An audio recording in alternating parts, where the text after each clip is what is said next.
Assalamualaikum warahmatullahi wabarakatuh. Selamat pagi anak-anak. Apa kabar? Mudah-mudahan kita selalu diberikan kesehatan oleh Allah Subhanahu wa taala. Amin amin ya robbal alamin. Jangan lupa ingat pesan Ibu untuk mentaati protokol kesehatan, rajin berolahraga dan istirahat yang cukup agar kita terhindar dari COVID-19. Amin ya robbal alamin.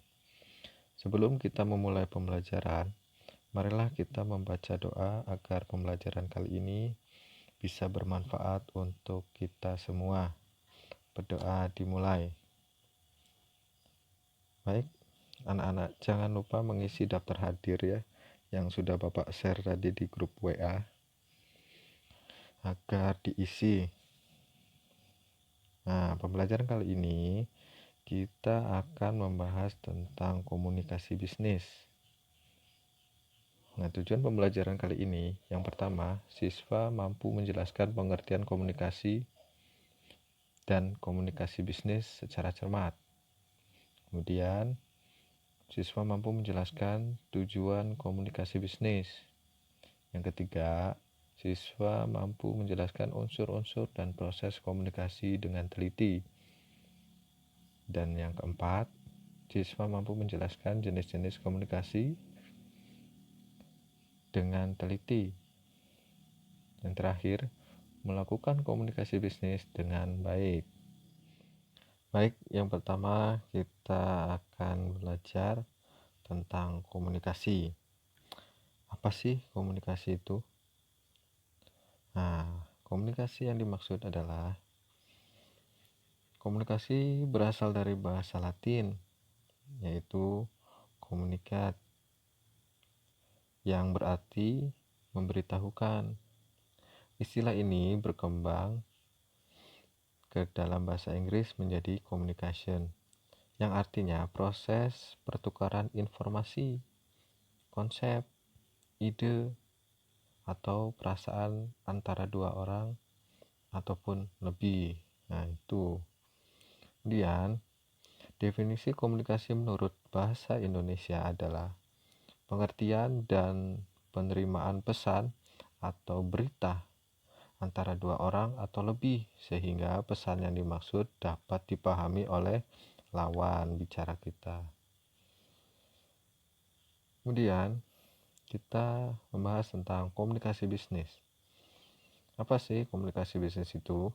Nah, komunikasi bisnis merupakan salah satu hal yang penting dalam menjelaskan suatu bisnis atau perusahaan.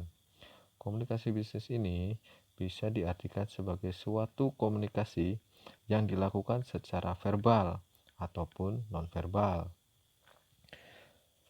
di mana dalam komunikasi ini berisi pendapat, ide, gagasan, ataupun informasi. Komunikasi ini dapat dilakukan secara personal ataupun impersonal. Oke, kemudian ada unsur-unsur komunikasi. Di antaranya adalah yang pertama, yaitu komunikator. Komunikator diartikan sebagai orang yang menyampaikan pesan, ide, gagasan, atau informasi kepada komunikan.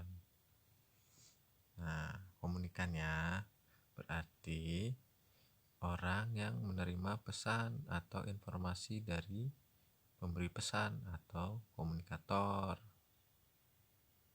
Nah, komunikan juga dapat berdiri sendiri sebagai individu ataupun sebagai kelompok. Kemudian berikutnya itu ada pesan. Nah, pesan itu adalah ide atau gagasan yang akan disampaikan kepada komunikan. Pesan atau berita yang mengandung arti atau inti sari berita. Nah, itu yang disampaikan oleh komunikator. Kemudian ada media. Media adalah saluran atau tempat menyalurkan atau alat penyalur informasi.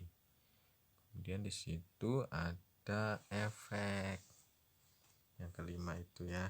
Jadi efek itu adalah pengaruh yang ditimbulkan dari informasi. Kemudian ada yang keenam, umpan balik atau feedback.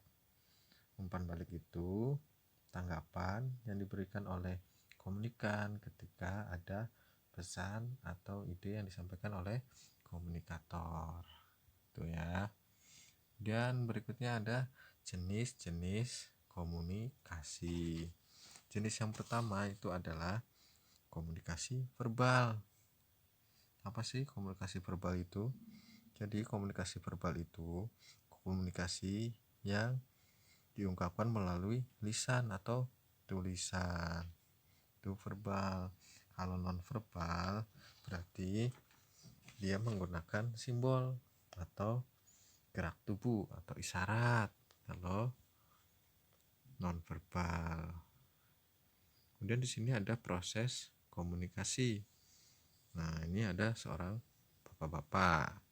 Ini namanya komunikator, dia yang memberikan informasi atau ide gagasan ya, penyampai pesan. Nah, kemudian pesan disampaikan melalui saluran atau media, apa itu telepon, apa itu berita atau koran ya, yang maksud, atau media cetak lah, atau media elektronik lainnya.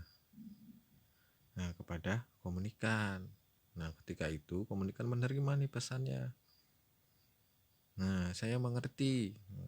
Berarti pesan sudah tersampaikan. Terus ada umpan balik nih. Oh iya, dia mengerti ini ya. Nah, kadang-kadang ini di dalam komunikasi ada juga gangguan-gangguannya.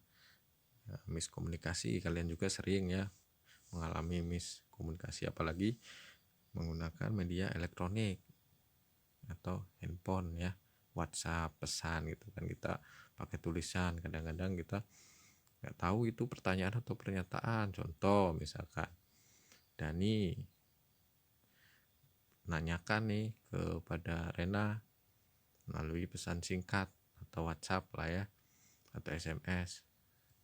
Nah, Dani ngetik tuh di SMS atau di WhatsAppnya, guru udah datang. Nah, si Rena kebetulan lagi ada di luar juga. Rena lari lah. Ternyata di kelas masih kosong.